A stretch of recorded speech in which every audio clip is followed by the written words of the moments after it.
I think one of the biggest challenges they're going to have is associated with different protections that the employee would have put on, and then of course them saying, oh, I don't know, or I forgot.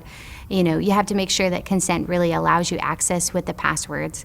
It's not fun to go through and try to circumvent them or get around them because it's a lot more work for the investigator and it's going to cause more problems in the long run. The other side of it is you're going to learn a lot more than you want to. And it's because they have a small device that has a camera on it that they carry with them all the time. Sadly, people are compelled to use that camera in every situation you can possibly imagine. You really don't want to look at that with your employees. And it's hard to go through and be able to look at all the data and miss certain pieces, because in order to do a good quality job, you kind of have to look at all of it. There is no such thing when you mix data from employee data and corporate data.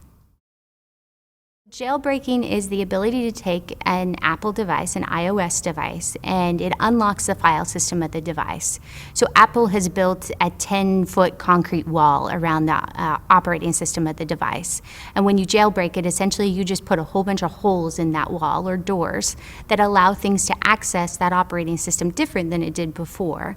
If you're going to use monitoring mechanisms in BYOD, you almost always have to have a jailbroken device because the monitoring mechanisms can't get over that 10-foot wall. They have to get through it. And so you do that as an opportunity for those devices to be monitored. Its advantage in the fact you can run more technology on it, but the disadvantage is other technology can run on it as well.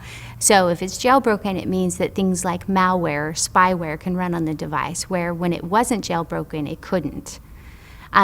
The advantage for you as a corporation, as an example, is it also allows me to know what you're doing. I have greater access. So those doors are an advantage to me to read all of the data, as well as for you to access it or have someone else access it. Because it's kind of a flip of a coin. It's what do you really want, more access to and control or less access, and then you're stuck to, I'm only going to have a white box. This way you can open the box and you can color it whatever you want on the inside. I think the biggest problem with data security associated with the cloud for a company is really where it's residing.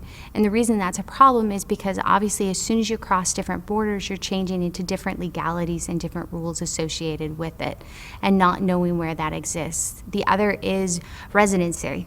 It's one of those that you never really know your neighbor. And it's kind of how we live our lives. Oh, you can casually see, oh, hey, you're in the Amazon cloud with me, but I don't know what your data's doing. It could be, your neighbor could be doing a meth lab out of their house. It's the same. Their data could be full of malware and infecting every bit of data around it. And you don't know until you pull your data back down. It's almost like good fences make good neighbors. Good security makes good data. And so you want to make sure before you put things in the cloud, a company will want to secure it into separate containers almost, so that they're maintaining it securely before it goes in there.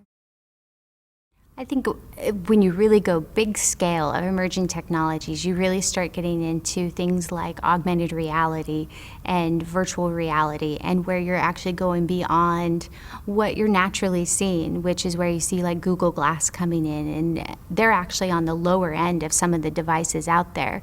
The fact that I can leave your data out into a virtual environment that you cannot see with the naked eye and have someone else come and pick it up is an optimal way to do a crime.